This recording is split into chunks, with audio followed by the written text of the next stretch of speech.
कहानी शुरू होती है साल 1944 में, जब दुनिया दूसरी बार भीषण युद्ध की आग में जल रही थी। गोलियों की आवाजें हर दिशा में गूंज रही थी और इंसानियत खौफ में सिमटी हुई थी। इसी घमासान के बीच एक अमेरिकी नौसैनिक दुश्मनों के हमले से खुद को बचाते हुए एक छोटे से रबर बोट में समंदर के बीचों बीच भटक रहा था। उसका दस्ता जापानी सेना के हमले का शिकार हो चुका था और अब वो अकेले ही अपनी जान बचाकर लहरों के सहारे किसी सुरक्षित जमीन की तलाश कर रहा था। कई दिनों तक तैरते रहने के बाद उसे दूर कहीं एक टापू की झलक दिखाई देती है। उम्मीद की एक हल्की सी किरण नजर आते ही एलिसन अपने बोट को किनारे की ओर ले जाता है। वहाँ पहुंचकर वो इधर उधर मदद की तलाश में देखने लगता है, लेकिन चारों तरफ सिर्फ घना जंगल, चट्टाने और वीरानी फैली थी। तभी उसकी नजर एक पुराने चर्च पर पड़ती है। जब वो उस इमारत के करीब जाता है तो अंदर से एक महिला बाहर निकलती है। वो एक कैथोलिक नन थी, नाम था एंजेला। एलिसन को देखकर वो चौंक जाती है, लेकिन एलिसन तुरंत कहता है, डरो मत, मैं अमेरिकी हूँ, तुम्हें मुझसे कोई खतरा नहीं है। थोड़ी झिझक के बाद एंजेला उसे अपने छोटे से ठिकाने पर ले जाती है और उसे कुछ खाने को देती है। बातों ही बातों में एलिसन उससे पूछता है, तुम यहाँ अकेली हो? एंजेला धीरे से जवाब देती है, हाँ अब तो अकेली ही हूँ। और फिर वो अपनी कहानी बताती है। वो बताती है कि वो यहाँ एक बुजुर्ग पादरी के साथ आई थी। उनका मकसद था कुछ धार्मिक लोगों को जापानी सैनिकों से बचाकर सुरक्षित जगह पर पहुँचाना। लेकिन जब वे टापू पर पहुँचे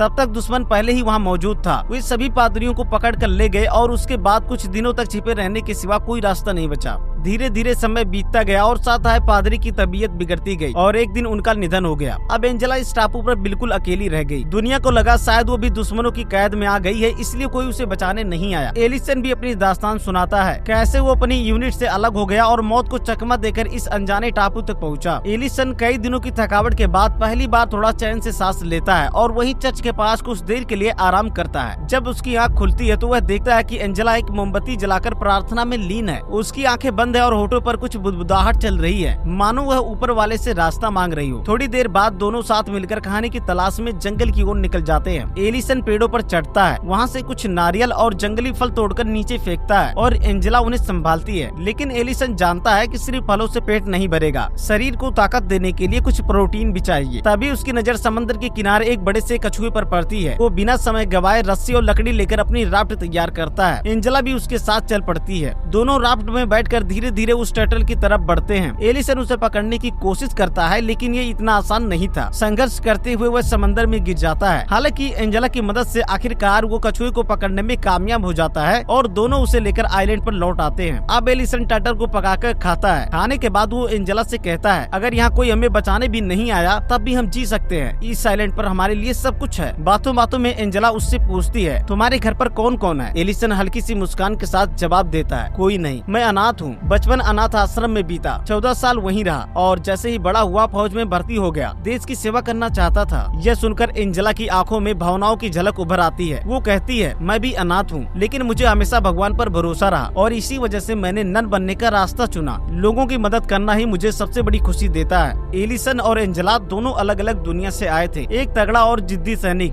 दूसरी शांति और आस्था में डूबी नन। जहाँ एलिसन भगवान को लेकर संदेह रखता है, वहीं एंजेला हर बात में प्रभु का हाथ देखती है। इसी बीच अगली सुबह एक खतरा उनके आसमान में मंडराने लगता है। दूर से एक जापानी फाइटर प्लेन आइलैंड की ओर बढ़ता नजर आता है। एलिसन तुरंत सतर्क हो जाता है। वो एंजेला को लेकर पास के जंगल में छुप जाता है। एलिसन कहता है, अगर उन्होंने हमें देख लिया तो हमारी जान जा सकती है। वो आगे कहता है कि उसने पास ही एक गुफा देखी थी और कुछ दिनों तक वहीं छुपकर रहना सही रहेगा। एंजेला भी इस पर सहमत हो जाती है और दोनों गुफा में शरण लेते हैं। पूरा दिन वहाँ बिताने के बाद अगली सुबह अचानक धरती कांप उठती है। तेज धमाके की आवाजें गूंजती है। एलिसन गुफा से बाहर झांकता है और देखता है कि जापानी विमान आइलैंड पर जबरदस्त बमबारी कर रहे हैं। यह मंजर देखकर एंजेला डर जाती है और घबराकर ईश्वर से दुआ मांगने लगती है। एलिसन उसे थामता है और शांत करते हुए कहता है, हिम्मत रखो, मैं तुम्हारे साथ हूँ। बमबारी के कुछ देर बाद जब आसमान फिर से शांत होता है और फाइटर प्लेन्स वहाँ से चले जाते हैं, एलिसन और एंजेला धीरे धीरे गुफा से बाहर निकलते हैं। चारों तरफ तबाही फैली थी। हर चीज राख में बदल चुकी थी, यहाँ तक कि उनका छोटा सा ठिकाना और चर्च भी अब मलबे का ढेर बन चुका था। लेकिन मुश्किलें भी खत्म नहीं हुई थी। थोड़ी ही देर में जापानी सैनिकों की एक और टीम आइलैंड पर उतरती है। उनका मकसद वहाँ एक मौसम विज्ञान शिविर स्थापित करना होता है। वे वहाँ रुकने की तैयारी कर लेते हैं और एलिसन को वो राफ्ट जिससे वो आइलैंड पर आया था उसे भी नष्ट कर देते हैं। यह सब देखकर एलिसन और एंजेला को एक बार फिर गुफा में लौटना पड़ता है। अब उनके चारों तरफ दुश्मन सैनिक घूम रहे थे। एलिसन सतर्क हो जाता है और एंजेला से कहता है, तुम पीछे हटो, अगर वो अंदर आए तो मैं उन्हें रोकूंगा। वो हाथ में चाकू लिए तैयार हो जाता जाता है। लेकिन राहत की बात ये थी कि सैनिक गुफा के अंदर नहीं आए और कुछ ही देर में वहाँ से चले गए। अब एक और नई चुनौती उनके सामने थी, भूख। एंजेला, जिसे अब तक उम्मीद की किरण दिखाई देती थी, थक चुकी थी। वो एलिसन से कहती है, मुझे दुश्मनों के सामने आत्मसमर्पण कर देना चाहिए। मैं एक नन हूँ, शायद वो मुझे नुकसान न पहुँचाए।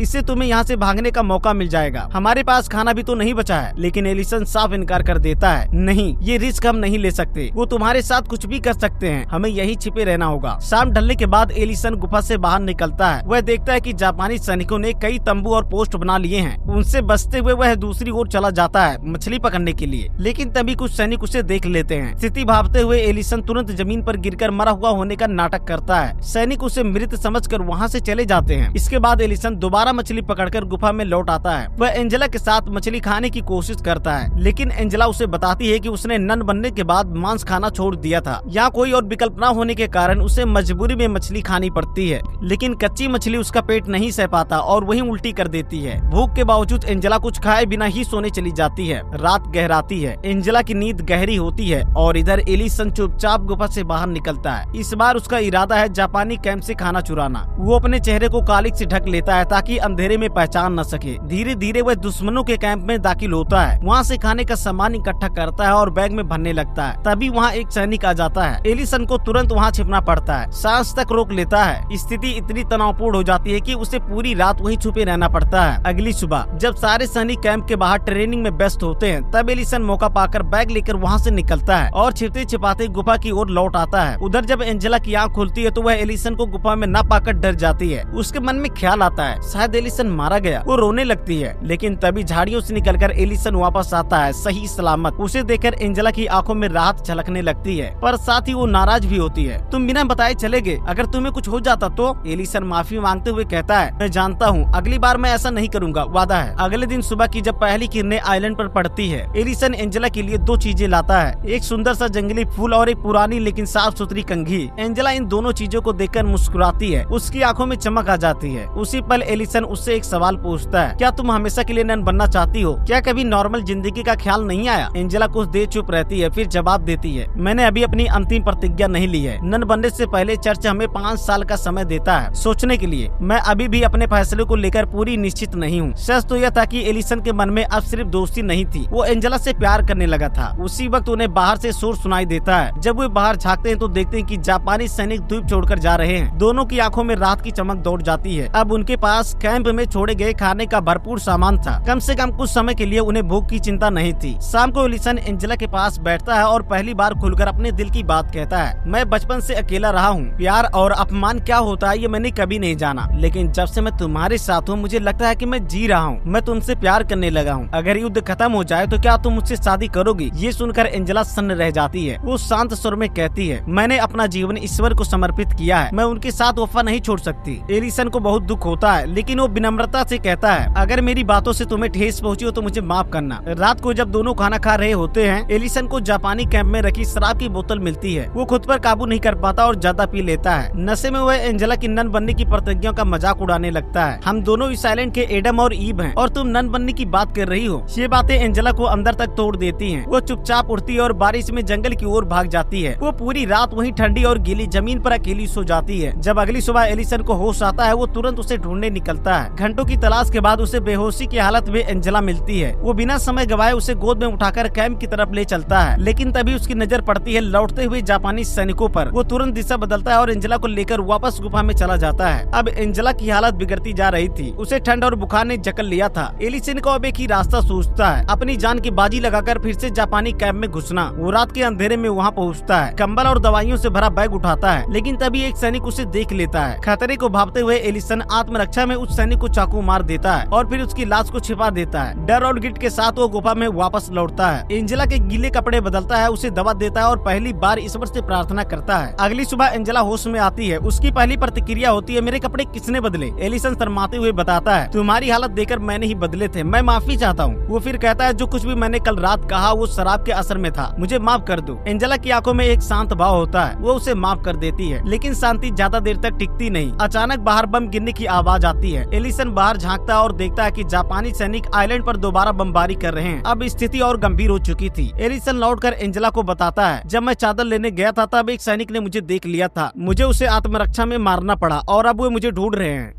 जैसे ही एलिसन एंजेला को बताता है कि उसने एक जापानी सैनिक को मार दिया है, एंजेला का दिल टूट जाता है। वो आंखें बंद करके ईश्वर से माफी मांगने लगती है कि कहीं उसके साथ रहने की वजह से ही ऐसा पाप हुआ हो। लेकिन उनके पास अब पछताने या भागने का वक्त नहीं है। कुछ ही देर में जापानी सैनिक गुफा के पास आकर खड़े हो जाते हैं। एक सैनिक जोर से चिल्लाता है, अगर कोई अंदर है तो बाहर आ जाओ वरना हम ग्रेनेड फेंक देंगे। अब दोनों के पास सिर्फ दो रास्ते थे, या तो सरेंडर कर दें या फिर मरने के लिए तैयार हो जाएं। एंजेला आंखें बंद करके प्रार्थना करने लगती है। उसे लगने लगता है कि शायद यही उनकी आखिरी घड़ी है। तभी एक जोरदार धमाका होता है। बाहर अचानक बमबारी शुरू हो जाती है। जापानी सैनिक चीखते हुए इधर उधर भागने लगते हैं। एलिसन गुफा से बाहर झांकता है और देखता है कि अमेरिकी नौसेना के फाइटर प्लेन आइलैंड पर बम बरसा रहे हैं। उसकी आंखों में चमक लौट आती है, लेकिन तभी उसकी नजर जाती है उन 4 जापानी तोपों पर जो पहाड़ी इलाकों में छिपाकर लगाए गए थे। वो एंजेला से कहता है, अगर ये तोपें नहीं रोकी गई तो अमेरिकी सोल्जर्स कभी लैंड नहीं कर पाएंगे। मुझे इन्हें नष्ट करना ही होगा। एंजेला कांपती आवाज में कहती है, ठीक है जाओ, मैं तुम्हारे लिए प्रार्थना करूंगी। एलिसन सर झुकाता है, गुफा से बाहर निकलता है और गोलियों और बमों के बीच से दौड़ता है। एक एक करके तोपों को ब्लास्ट करके निष्क्रिय कर देता है। इस दौरान वो गंभीर रूप से घायल हो जाता है, लेकिन रुकता नहीं। आखिरकार एलिसन सभी तोपों को नष्ट कर देता है,